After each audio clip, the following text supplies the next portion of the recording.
We're go. Wave. You're good. You're good. Hola. You're good. How do you pronounce your name? Micah. Micah. No, I knew Oh, my Micah. last name? Yes. Jewell, just like Okay, alright, just like it. somebody just didn't know how to spell Jewell when they made up our last name. Really? I don't know. That's why, like, if you go on my social media, a lot of times, like, why are there two L's? Because I don't know why they spelled my name the way they spelled my name. Wait, there's only one L? Mm-hmm. Really? If you look like it, like Jewelers, it's one L. Because I looked at your Facebook account and I was like, okay, let me make sure I got his last name. It's like, yeah, wait, it's two L's. Yup. You can't change that? You can change that, man. You gotta have The name. word Jewel Yeah. is one L. Yeah. But our last name is two L. I don't know why. Wait, your last name has two L's. Yeah, my last name. Okay, is that's two what. L. Okay, But that's like what I was the like. word is like one L. Oh, that's fine. Yeah, you can. When it comes to names, right? You can pronounce the word however you want to, and spell it however you want to. Touche. Right? That's true. I could put You can put like an 7 apostrophe L's. in my name if I wanted to. Absolutely, and be like, it's silent. It's silent. It's just part of the thing. When they asked what they wanted our middle name to be, we said Jewel, and then Jewel? and they were like, question mark? All right. Are you good? Yes. Okay. See. Okay. So, least favorite thing working in a bike shop, if there's anything. Walmart bikes. Walmart bikes all the way. Okay. Right. Okay. So like, oh, you know what? This can be a PSA actually. Okay. If you have a Roadmaster, it has been sitting in your shed for more than a year. Mm-hmm. Actually, I'll give it 3 years. We'll give it 3 years. You can buy a new bike. Buy a new bike. Just. I get all these Roadmasters. They come in and it's like, I think it just needs tubes, and I'm like, this thing wasn't even built right the first time. Oh. And you end up spending an hour on trying to get this bike to work how it's supposed to work. Yeah. No, thank you. Spiderwebs all over the bike. It's so much fun. Oh man. It's lovely. Occasionally I encounter people who are occasional riders, Mm-hmm. and I'll meet them and I'm like, oh yeah, where do you keep your bike? Oh, it's in the shed. I don't even mind. You know what? I don't mind the shed if Okay. it's a good shed. Like it's like Yeah, somewhat yeah, protected. yeah. I've had bikes come in from a barn. Oh really? Oh my goodness. I had a bike where there were ants coming out of the frame. Oh no. Earwigs. No, that seems, but people's riding experience is different. Their level of commitment and to it is very different. This is true. I believe that we have a different level of concern for our bicycles. Yes. I've got a room that has a bike in it, and I'm like, I should just make the room for bicycles, kind of thing. Mm-hmm. But I hope we encourage everyone to ride. Oh yeah. Right? That said, I mean, I have nothing against owning a Walmart bike. Right. I just take care of it, and then a lot of times people will come into the shop, and being in the area we are, we get a lot of people looking for a $200 bike, $150 bike, and I don't have that. Yeah. So I'll recommend to them, you can go to Walmart or Target, just bring it back. There's no charge. Just bring it back. Let us run through it and make sure they built it right. Oh, because awesome. we want it to be safe. Yeah. And we want it to be functioning. Okay. Otherwise, they're not going to enjoy riding at all. Right. It's uncomfortable. Yeah. Things aren't working. The brakes aren't working.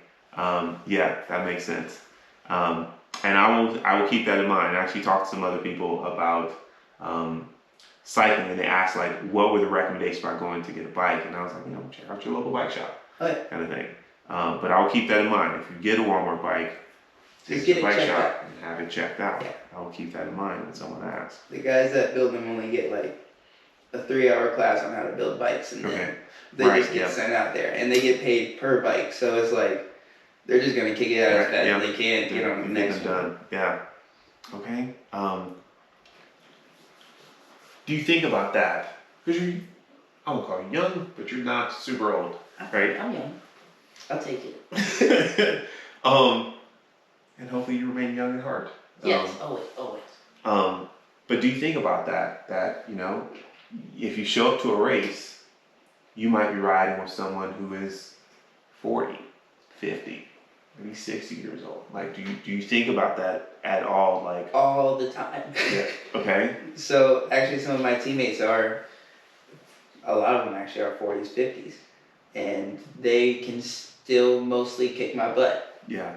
Just because they've been training and they know the game, and it's cool. Like, because of that, I can get out there and I can see a gray haired dude and be like, "Don't sleep on him." Okay. That gray hair is just a front. He's got watts. Okay. Yeah. It is interesting to going out and riding. I'd never done anything before with such like a mixed age group of people. Okay. And that was something else I had to get used to. Like, yeah, like the 6-year-old dude's gonna crush me on the ride. He's been doing this for like 3 decades or something like that. Yep.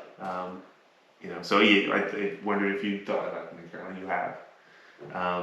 I was humbled before. I learned my lesson. Just situational. What are your snacks of choice on the ride? I usually like the honey stingers waffle, the vanilla and chocolate one, because it reminds me of Oreos a little bit.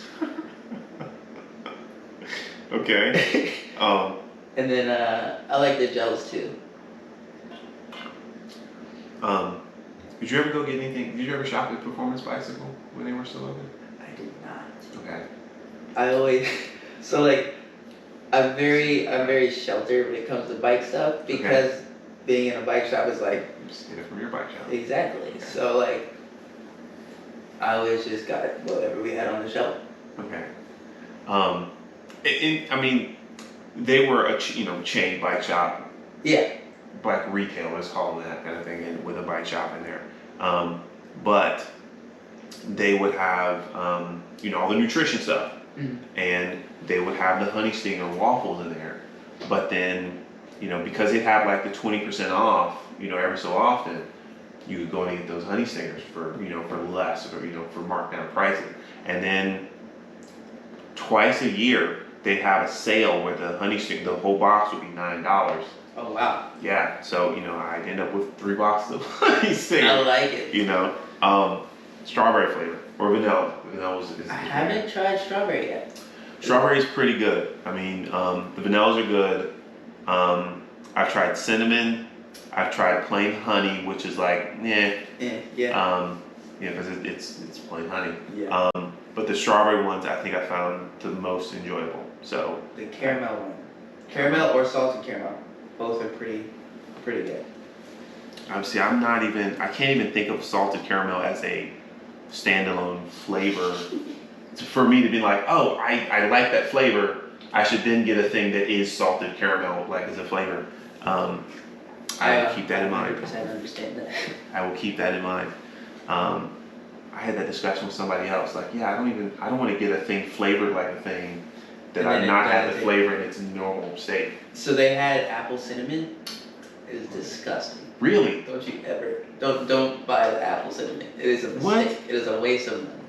What? Oh my goodness. It was I don't even know if I finished it. I was on a ride and I was like, what is this? What? Apple cinnamon's not good? It's not good. I immediately think of fried apples. And I love those. Yeah, that's what I was thinking. But not the case. No, not at all. It is. Not every flavor carries well to every substance. I was surprised they even put it into production. Who is eating this? There's somebody somewhere. If they're still selling it. Somebody with Corona. Somebody's having a hard time.